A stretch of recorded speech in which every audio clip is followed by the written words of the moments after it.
የሚለው ፈተና ሰዓት አባት አለ ሊገደል ነው ጂሃድ አለ።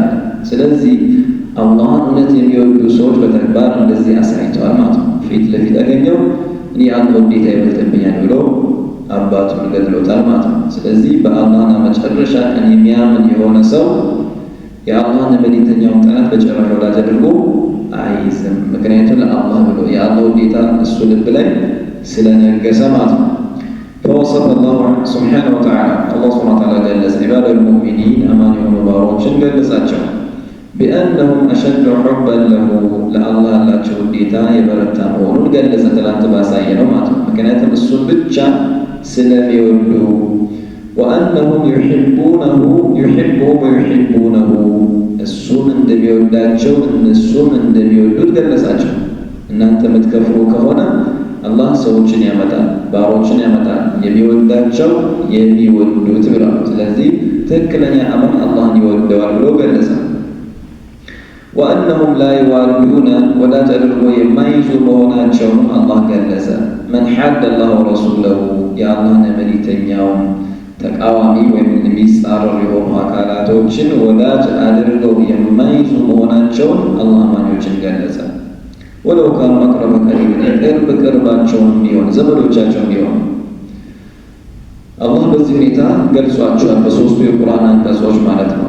ወምን ሀዛ ከዚህ በመነሳት ይኸዙ ከዚህ የምንረዳው የምንይዘው ነገር አለ። እሱ ምንድነው? አነሁ ላ ይዋዱ ልሙሓዲነ ጠላቶችን የአላህና መልእክተኛውን ጠላቶች አላህና መልእክተኛውን የሚጻረሩ የሆኑ አካላቶችን ወዳጅ አድርጎ አይዝም ኢላ መን ሁወ ሚንሁም ከነሱ ጋር የሆነ ቢሆን እንጂ። በምን ፊዲኒ በእምነት ከነሱ ጋር እነሱን የገጠመ የሆነ ሰው እንጂ አላህና መልእክተኛውን ያመፀን አካል የልብ ወዳጅ አድርጎ የሚይዝ የለም ማለት ነው። በል ሁወ ሚን አልሙልሒዲን እንደው እሱ ሙልሒድ ነው። ሙልሒድ ማለት አፈንጋጭ ነው ይላል።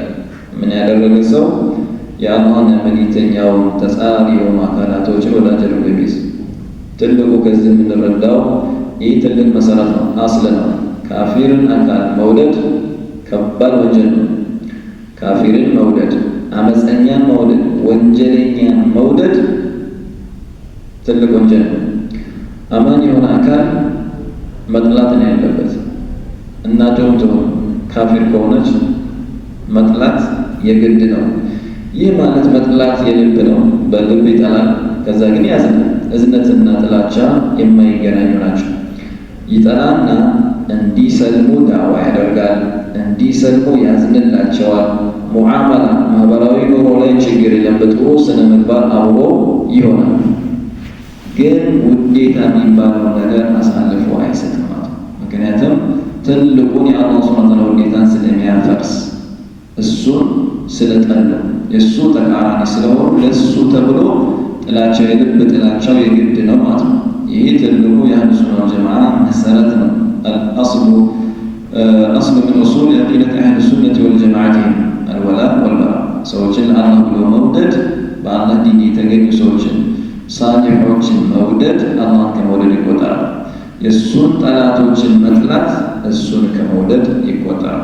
ከማ ቃለ ተዓላ ወመን የተወለሁ ሚንኩም አለ።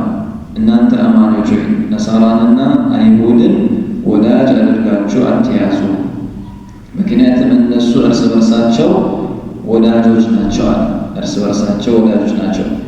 ቁርአን ላይ ነሳራዎችና አይሁዶችን አስመልክቶ አንዳንድ ቦታ ላይ መቼም አይዋደዱም ይላል።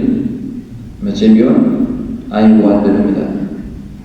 ልባቸው አንድ አይደለም፣ ወቁሉቡሁም ሸታ ይላል። አንዳንድ ቦታ ላይ ቁርአን ደግሞ እርስ በርሳቸው ወዳጆች ናቸው ይላል። ከዛ ሙፈስሮች ምን አሉ? እርስ በርሳቸው መቼም ቢሆን አይግባቡም፣ ውስጣቸው የተለያዩ ናቸው። ነገር ግን ሙስሊምን ለማጥቃት ሲሆን ግን ሁላቸው አንድ ይሆናሉ ማለት ነው። ከፊላቸው ለከፊላቸው ረዳት ነው ማለት በምን ሰዓት ነው? ሙስሊሞችን ለማጥቃት እንትኑ ከሙስሊሞች ጋር በሆነ ጊዜ ሁሉም አንድ ይሆናል። አይሁዳው ነሳራው ምንም ቁርአን በግልጽ አስቀምጧል። እርስ በርሳቸው ሲሆኑ ግን የተከፋፈሉ ናቸው ይላል። ለዚህ ጋር እናንተ እነሱን ወዳጅ አድርጋችሁ አትያዙ ካለ በኋላ ወመን የተወለሁ ሚንኩም ከእናንተ መካከል አማኞች ወይ እነሱ እነሱን ወዳጅ አድርጎ የያዘ ሰው ፈኢነሁ ሚንሁም እሱ ከነሱ ነው። ይሄ ቀላል ነው። ኢነላህ ላ የህዲል ቀውመ ዛሊሚን አላህ በደለኛን አይመራም ይላል። ስለዚህ ካፊርን አመፀኛን መውደድ ከሱ እንደሆን ነው የሚያመላክተው ማለት ነው። وعن انس بن مالك رضي الله عنه قال قال رسول الله صلى الله عليه وسلم ثلاث من كن في ሶስት ነገራቶች እሱ ዘንድ ያለ ሰው ወጀደ بهن حلاوة الإيمان ኢማንን ለዛና እርካታን አግኝቷል። አንድ ሰው ሶስት ነገራቶች እሱ ላይ ካሉ የኢማንን ለዛ ያገኛል። የኢማን ለዛ ምግብ በምላስ እንደምናጣጥመው ኢማን በቀልብ ለዛው ያስታውቃል።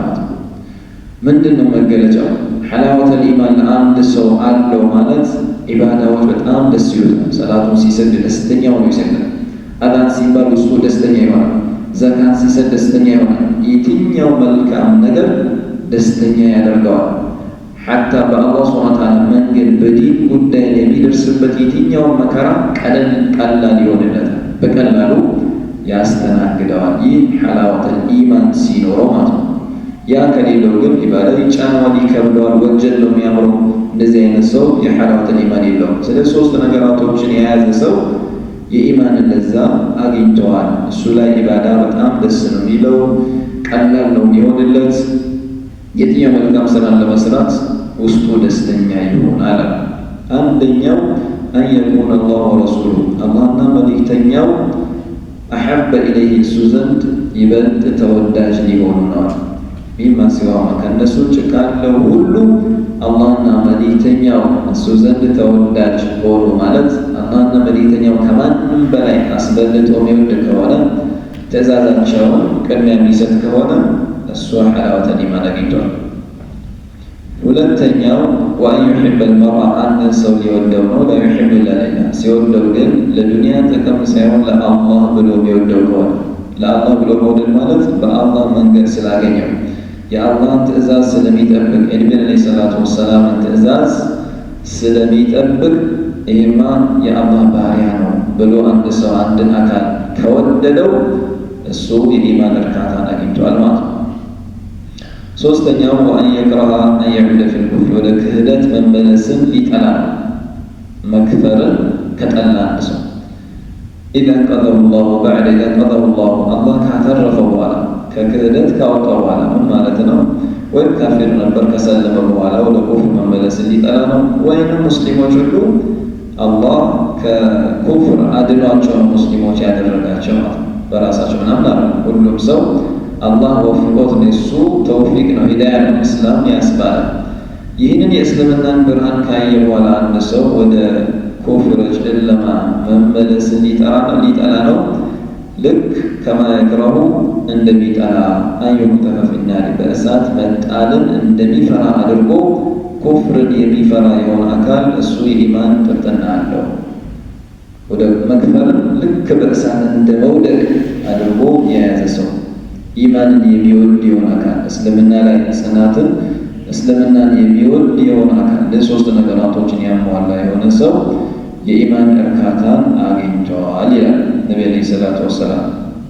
ስለዚህ ከርዕሳችን ጋር ሁለቱ ይገናኛል። ለመጀመሪያዎቹ አንደኛ አላህና መልእክተኛውን መውደድ ከማንም በላይ፣ ሁለተኛ ሙስሊሞችን የአላህ ባሮችን መውደድ ዘመድ ሊሆኑ ላይሆን አይሆንም በዲናቸው ብቻ መውደድ፣ ቅድሚያ ለነሱ መስጠት።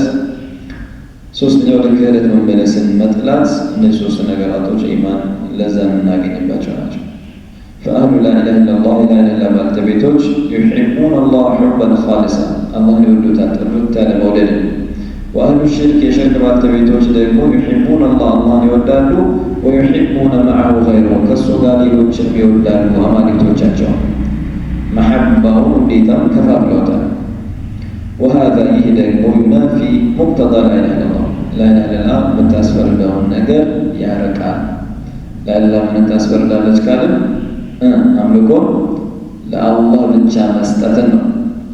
ይህን ደግሞ ቀጥታ ይቃወማል። ከአምልኮ አይነቶች አንዱ ሑብ ነው። ትልቁ የአምልኮ አይነት ነው አላህ ሱብሓነሁ ወተዓላ መውደድ ማለት ነው። ስለዚህ ይህንን ደግሞ ስለምታረቅ የላይነትና ትክክለኛ ባልተቤቶች ተከታዮች አላህ ሱብሓነሁ ወተዓላ ብቻና ብቻ መውደድ ይኖርባቸዋል። ይህም በምን ይገለጻል? ለትእዛዙ ቅድሚያ በመስጠት አላህ የሚወደውን ነገር መውደድ፣ አላህ የሚጠላውን ነገር በመጠላት ይላል። هذا والله أعلم وصلى الله وسلم على نبينا محمد وعلى آله وصحبه أجمعين. السلام عليكم ورحمة الله وبركاته.